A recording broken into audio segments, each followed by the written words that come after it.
لیکن ان کی طاقت کا سب سے بڑا ثبوت قسطنطنیہ نام کے اس شہر کو فتح کرنا تھا کہ جس کو آج کے دور میں استنبول کے نام سے جانا جاتا ہے۔ آپ کو بتاتے چلیں کہ یہ اتہاس کا وہ اہم اور طاقتور شہر تھا کہ جس کے بارے میں لوگوں کا یہ ماننا تھا کہ اس شہر کو فتح کرنا بڑے سے بڑے یودھا کے لیے بھی ناممکن بات ہے۔ اور شاید یہی وجہ تھی کہ دنیا کی دوسری طاقتوں کی طرح مسلمان بھی اس طاقتور شہر کو پچھلے لگ بھگ 700 سالوں سے لگاتار فتح کرنے کی کوشش کر رہے تھے، کیونکہ مسلمانوں کے آخری پیغمبر یعنی حضرت محمد صلی اللہ تعالی علیہ وسلم نے اس شہر کے بارے میں یہ کہا تھا کہ مسلمان اس شہر کو ضرور فتح کریں گے، اور مسلمانوں کی جو فوج اس شہر کو فتح کرے گی وہ پوری کی پوری جنتی ہوگی۔ شاید یہی وجہ تھی کہ ہر مسلمان اس شہر کو فتح کرنا چاہتا تھا، مگر قسمت دیکھیے کہ لاکھ کوششوں کے باوجود بڑے سے بڑے مسلم حکمران بھی اس شہر کو فتح نہ کر سکے تھے، اور آخرکار 1453 میں یہ کارنامہ سلطان محمد فاتح نے کر دکھایا تھا۔ اور حیرانی کی بات یہ ہے کہ جس وقت سلطان محمد فاتح نے قسطنطنیہ جیسے اتہاسک شہر کو فتح کیا تھا اس وقت ان کی عمر لگ بھگ 19، 20 یا پھر 21 سال تھی۔ آپ کو بتاتے چلیں کہ سلطان محمد فاتح نے اس شہر کو فتح کر کے اس کا نام قسطنطنیہ سے بدل کر اسلامبول کر دیا تھا، اور اس کو اپنی سلطنت یعنی سلطنت عثمانیہ کی راجدھانی بنا دیا تھا۔ آج بھی یہ مشہور شہر ترکی دیش میں موجود ہے۔ دوستو، دنیا کے 5 سب سے طاقتور مسلم حکمرانوں کی اس لسٹ میں دوسرے نمبر پر نام آتا ہے سلطان صلاح الدین ایوبی کا۔ وہی صلاح الدین ایوبی کہ جن کی گنتی اتہاس کے ان چند لوگوں کے ساتھ کی جاتی ہے کہ جن چند لوگوں کی تعریفیں ان کے اپنوں کے ساتھ ساتھ ان کے دشمن بھی کیا کرتے تھے۔ آپ کو بتاتے چلیں کہ ویسے تو سلطان صلاح الدین ایوبی کی بہادری، ہوشیاری اور رحم دلی کے قصوں سے بہت ساری اتہاسک کتابوں کے پنے بھرے پڑے ہیں، مگر وہ ایک کام کہ جس کی وجہ سے سلطان صلاح الدین ایوبی اتہاس میں سب سے زیادہ مشہور ہوئے وہ تھا بیت المقدس کو فتح کرنا۔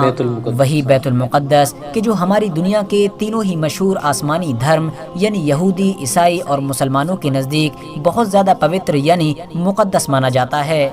آپ کو بتاتے چلیں کہ مسلمانوں کے دوسرے خلیفہ یعنی حضرت عمر کے دور سے ہی بیت المقدس یعنی یروشلم شہر مسلمانوں کے انڈر ہی میں آیا کرتا تھا، مگر پھر 1099 میں کہ جب مسلم دنیا پوری طرح سے کمزور ہو چکی تھی تو عیسائیوں نے ایک بار پھر سے اس شہر کو اپنے انڈر میں لے لیا تھا۔ مگر افسوس کی بات یہ تھی کہ جب 1099 میں اس شہر کو عیسائیوں کی طرف سے جیتا گیا تھا تو ان عیسائی حکمرانوں نے نہ صرف اس شہر میں بہت زیادہ لوٹ مار مچائی تھی بلکہ اس شہر میں رہنے والے زیادہ تر مسلمانوں کو بھی قتل کر دیا گیا تھا۔ لیکن دوستو، قسمت نے ہمیشہ کی طرح اپنے آپ کو ایک بار پھر سے بدل لیا، اور کچھ سالوں کے بعد ہی یعنی 1187 میں سلطان صلاح الدین ایوبی نام کا ایک انسان اپنی بڑی فوج کو لے کر اس شہر کے دروازے پر کھڑا تھا، اور اندر موجود عیسائیوں کے حکمران تھر تھر کانپ رہے تھے۔ دوستو، بھلے ہی 1099 میں مسلمانوں کا قتل عام تو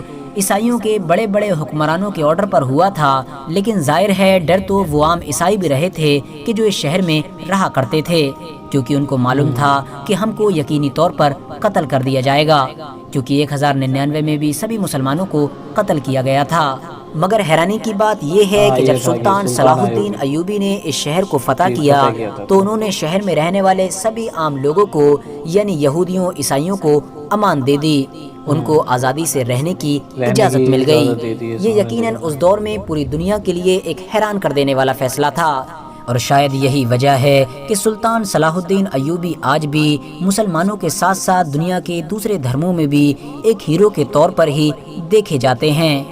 دنیا کے 5 سب سے طاقتور مسلم حکمرانوں کی اس لسٹ میں پہلے نمبر پر نام آتا ہے سلطان سلیمان دی میگنیفیشنٹ کا۔ آپ کو بتاتے چلیں کہ سلطان سلیمان دی میگنیفیشنٹ سلطنت عثمانیہ کے 10ویں سلطان تھے۔ یہ سلطان سلیم اول کے بیٹے تھے، وہی سلطان سلیم اول کہ جنہوں نے اپنے دور میں سلطنت عثمانیہ کے ایریے کو ڈبل کر دیا تھا۔ اور حیرانی کی بات یہ ہے کہ جب سلطان سلیم کے بعد ان کے بیٹے سلطان سلیمان اعظم سلطنت عثمانیہ کی گدی پر بیٹھے تو وہ بھی بالکل اتنے ہی طاقتور اور بہادر ثابت ہوئے کہ جتنے سلطان سلیم ہوا کرتے تھے۔ سلطان سلیمان دی میگنیفیسنٹ نے گدی پر بیٹھتے ہی اپنے فادر کے نقش قدم پر چلتے ہوئے اپنی سلطنت کو بڑی تیزی کے ساتھ بڑھانا شروع کر دیا۔ آپ کو بتاتے چلیں کہ یہی سلطنت عثمانیہ کے وہ سلطان تھے کہ جن کے دور میں سلطنت سب سے زیادہ طاقتور ہو گئی تھی، اور آفیشیلی پوری دنیا میں سلطنت عثمانیہ کو سپر پاور کا عہدہ مل گیا تھا، کیونکہ ان کے دور میں اب سلطنت عثمانیہ زمین کے ساتھ ساتھ سمندروں پر بھی راج کیا کرتی تھی۔ ہم لوگ ان کے دور کو سلطنت عثمانیہ کا گولڈن ایج بھی کہہ سکتے ہیں، کیونکہ سلطنت کا جو روب و دبدبہ ان کے دور میں ہوا کرتا تھا وہ شاید کبھی نہیں ہو سکا۔ آپ کو بتاتے چلیں کہ ان کے دور میں سلطنت عثمانیہ کی سرحد یورپ میں موجود آسٹریا کے شہر ویانا تک پہنچ گئی تھیں۔ اس سے آپ اندازہ لگا سکتے ہیں کہ ان کے دور میں سلطنت عثمانیہ کہاں پہنچ گئی تھی، اور یہ ان کی طاقت کا ہی نتیجہ تھا کہ یورپ میں رہنے والے اتہاسکاروں نے بھی ان کو سلطان سلیمان کی بجائے سلطان سلیمان دی میگنیفیسنٹ کے نام سے پکارا ہے، جس کا مطلب ہوتا ہے سلیمان عالی شان۔ اس کے علاوہ سلطان سلیمان کو سلیمان اعظم یا پھر سلیمان قانونی کے نام سے بھی جانا جاتا ہے، مگر افسوس کی بات یہ ہے کہ یہ سلطنت کے آخری طاقتور سلطان ثابت ہوئے، کیونکہ ان کے بعد سلطنت عثمانیہ کو اتنا طاقتور اور قابل بادشاہ کبھی نہیں مل سکا۔ فی الحال آج کی اپنی ویڈیو کو ہم یہیں پر ختم کرتے ہیں۔ تو یار بہت ہی اچھی ویڈیو ہے، کیونکہ بہت سارے پانچ سلطانوں کے بارے میں بتایا گیا ہے، جن کے دوسرے نمبر کی جو سلطان ہے سلطان صلاح الدین ایوبی، ان کی ایک اسپیشل ویڈیو ہے ہمارے چینل پہ، اگر آپ نے نہیں دیکھی ہے تو پلیز دیکھیے گا، میں انڈ اسکرین یا ڈسکرپشن میں آپ کو لنک مل جائے گا، یا چینل پہ آپ لکھو گے سلطان صلاح الدین ایوبی نومیٹک آر کے ایسے لکھ دو گے تو ڈائریکٹ ہماری وہی والی ویڈیو آ جائے گی۔ باقی یہ جو بتائے گئے ہیں اوٹمان امپائر سے کافی 2-3 بتائے گئے ہیں، جو عثمان ہے آئی تھنک عثمان کے 7ویں نمبر کا سلطان تھا، وہ 10ویں نمبر کا پہلے نمبر پہ ہے، تو یہ والا بہت ہے، مطلب ارطغرل سیریز سے جو بھی نکلے ہیں نا وہ سارے بہادر سارے بہترین سلطان بتائے گئے ہیں اس کے اندر۔ تو اور اسی کو دیکھتے ہوئے ارطغرل پوری سیریز بنائی گئی ہے ترکی کی، اور ترکیز کا تو اتہاس بہت ہی گہرا ہے میرے حساب سے یار، ترکی دیش کا اتہاس بہت گہرا ہے، کیونکہ جتنے بھی مسلم کے بڑے بڑے خاندان یا پھر بڑے بڑے وہ سب ترکی سے ریلیٹڈ کرتے ہیں، ترکی سے بلونگ کرتے ہیں سارے کے سارے، ہم نے جو دیکھا ہے۔ فی الحال ہمارے من میں اور زیادہ اچھا امڑ آئی ہے کہ ہم ترکی گھومنے جائیں، یا ترکی جانے یا ترکی گھومنے جائیں۔ فی الحال ٹائم نہیں ہے کہیں بھی جانے کا، فی الحال ٹائم کیا نہیں ہے، ابھی تو ترکی کے پیسے بھی نہیں ہیں، ٹائم وہاں سے آ گئی ہے، ٹائم تو ٹائم ہی ہے۔ ترکی کوئی بازار میں تھوڑی ہے کہ ترکی میں پیسے نہیں جانے کے ترکی چلے جاؤ، ارے ترکی ہے یار، وہ پیسے ابھی کیسے جا پائیں گے، مطلب جب جائیں گے تو بھائی پلاننگ سے جانا پڑے گا، ٹائم ہی ٹائم ہے، ترکی کوئی بھیج کے دیکھو میں تو بھگ جاؤں گا، ٹائم ہی ٹائم ہے میرے پاس۔ تو فی الحال اگر ترکی ہمارا جانا ہوگا تو آپ لوگوں کو پتہ چل جائے گا،